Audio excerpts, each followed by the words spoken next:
Hey, leaders, just some quick thoughts here around leadership development and discipleship here, just to build off our conversation from the last meeting.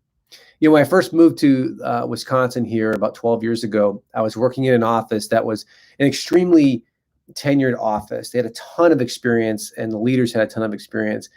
And within the early stages of my time there, the company went through a consolidation, and we ended up having to hire a ton of new employees and several new leaders.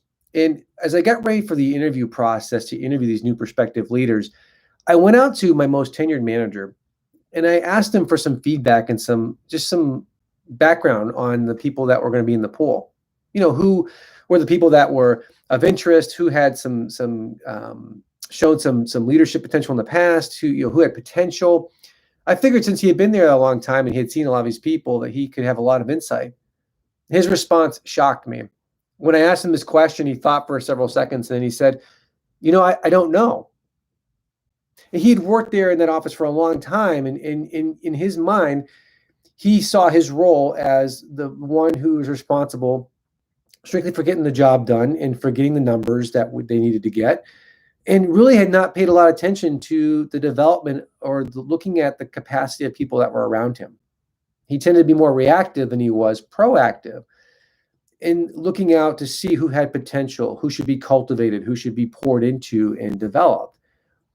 And so when we think about discipleship in our context, when we think about developing leaders, developing the people in our group to someday be able to lead their own group, it starts with first adopting a posture of looking, right? We have to be looking for it. Otherwise, we're not going to see it.